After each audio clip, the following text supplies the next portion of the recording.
Less than a month ago, a video surfaced that shows someone that looks like Jihadi John in a large green screen studio, rehearsing for what looks like a classic fake ISIS beheading video.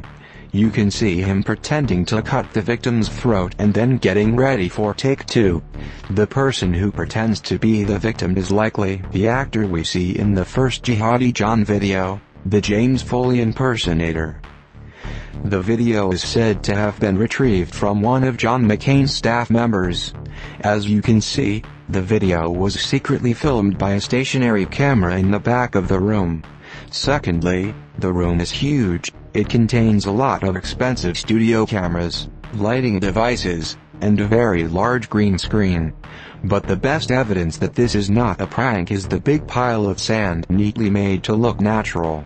To get all of this organized would require a lot of professionals and a lot of time to get together. This studio is everything one needs in order to make identical Jihadi John style videos.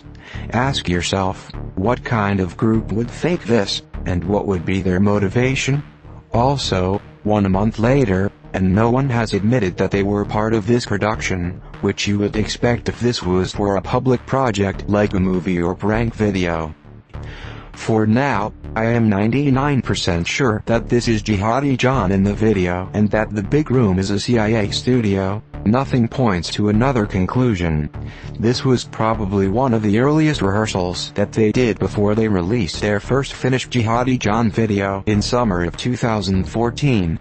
Now that this footage was leaked, I doubt anyone who was allowed to be in the room when this was filmed will dare to secretly film these CIA ISIS videos again.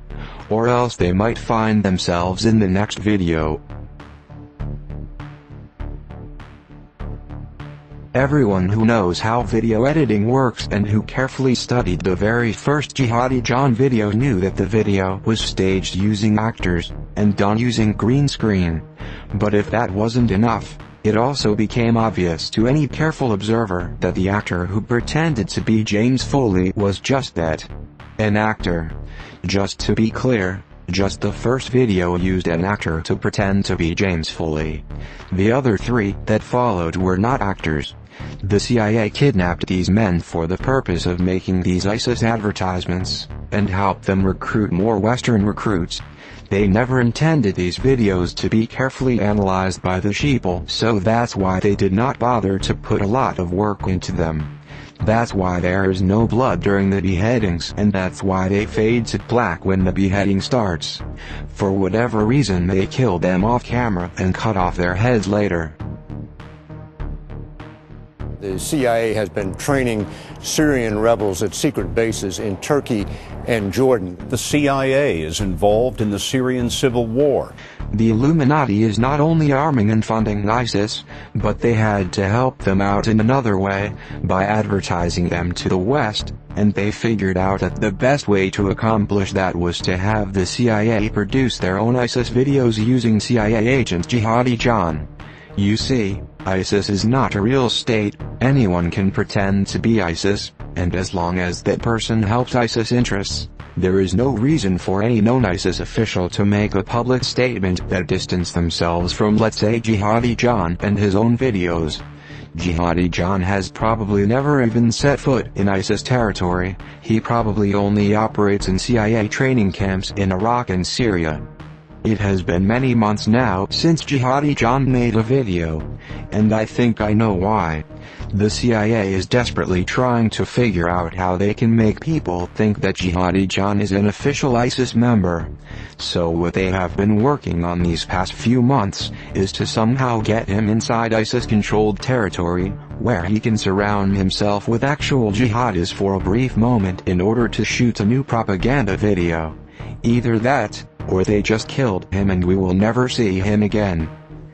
The CIA and the British equivalent, MI6, help run ISIS from within.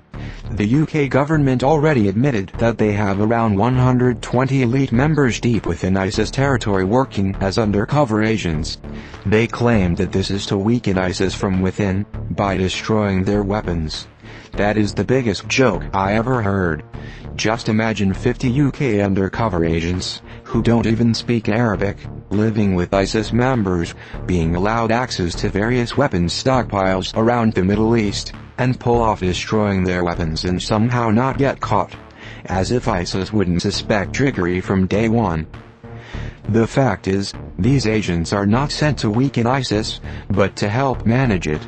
MI6 just announced this so they can have an explanation if they ever get caught helping ISIS. In 2005, they did the same in Iraq. They sent British SAS agents to Iraq to kill civilians in hit-and-runs while dressed as Arabs, to then blame these attacks on Al-Qaeda. 2 of them were caught and arrested by Iraqi police. The British government demanded that they be released immediately. When the Iraqi police refused, the British military sent in tanks and physically broke out these 2 men. This story was obviously covered up and received close to no media attention.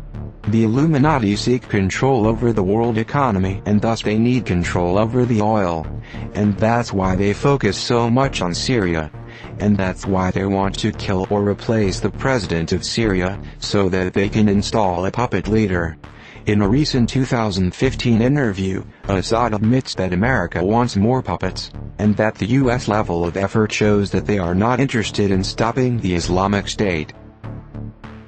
I don't think anyone trusts that or believes that the American administration wants to really fight this kind of terrorism. Second, they only attack the northern part of Iraq. I mean, they attack the terrorists in the northern part of Iraq, not the rest of Iraq. Why did they join now? They want to get part of the cake if there's a victory against the terrorists, just to say that we fought terrorists and we defeated ISIS.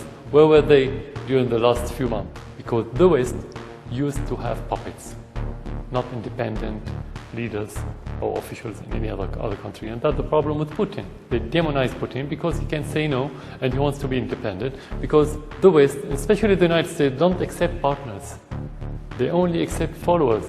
That's to be very frank with you. So this is their problem with Syria.